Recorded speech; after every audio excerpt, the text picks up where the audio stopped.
জাতীয় নিরাপত্তা এবং সামরিক সক্ষমতা বৃদ্ধিতে এবারও প্রতিরক্ষা খাতে বরাদ্দ বাড়িয়েছে সরকার। ২০২৬-২৭ অর্থ বছরের প্রস্তাবিত বাজেটে প্রতিরক্ষা খাতের জন্য বরাদ্দ রাখা হয়েছে ৪২,২৯১ কোটি টাকা, যা বিদায়ী অর্থ বছরের তুলনায় প্রায় ১,৫৯৩ কোটি টাকা বেশি। সশস্ত্র বাহিনীকে আরও পেশাদার, অস্ত্রের আধুনিকায়ন এবং প্রশিক্ষণের সহায়তায় এই বিশেষ অগ্রাধিকার বলে মন্তব্য করেছেন নিরাপত্তা বিশ্লেষকরা।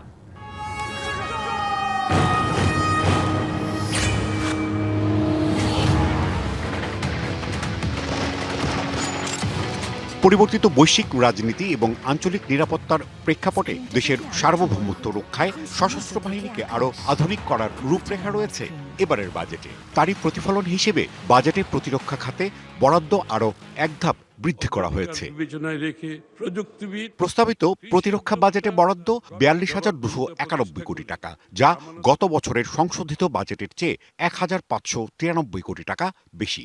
এই বরাদ্দের সিংহভাগ অর্থাৎ ৩৮,৭২১ কোটি টাকা ব্যয় হবে বাহিনীগুলোর পরিচালন খাতে। উন্নয়ন খাতে বরাদ্দ রাখা হয়েছে ১,৬১১ কোটি টাকা এবং মন্ত্রণালয় ও অন্যান্য সার্ভিসের পরিচালন ব্যয় ১,৯৫৯ কোটি টাকা। বর্তমান যে বিশ্বে যে টেকনোলজিগুলা চলছে, যেমন ড্রোন বা অন্যান্য এ ধরনের জিনিস, সেই সমস্ত বিষয়ে আমাদের জোর দেওয়ার ব্যাপার আছে। অলরেডি তুরস্কের সাথে আমাদের এরকম একটা চুক্তি হয়েছে বলে আমরা জানতে পেরেছি, চীনের সাথে একটা হয়েছে। তো এই জিনিসগুলোর জন্য তো আমাদের টাকা লাগবে এবং এগুলো না করলে আমাদের ন্যূনতম নিরাপত্তা আমরা রাখতে পারবো না। সামরিক বাহিনী নিয়ে যারা কাজ করেন তারা বলছেন, আধুনিক সমরাস্ত্র কেনা এবং বাহিনীগুলোর আধুনিক প্রশিক্ষণের জন্য এই বরাদ্দ প্রয়োজন ছিল। নগদ নিয়ে এলো হার না মানা হার অফার। সর্বনিম্ন ১০,০০০ টাকা রেমিটেন্স নগদে পাঠালে থাকছে স্বর্ণের হার জেতার সুযোগ।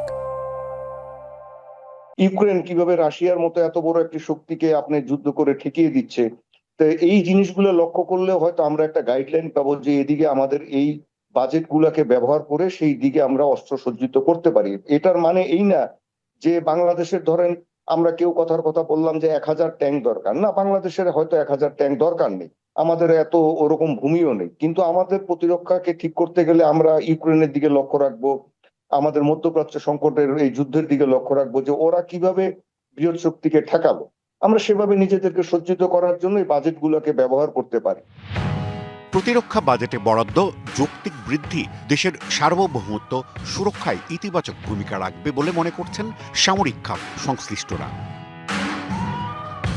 Rajib Ghosh, DBC news, Dhaka.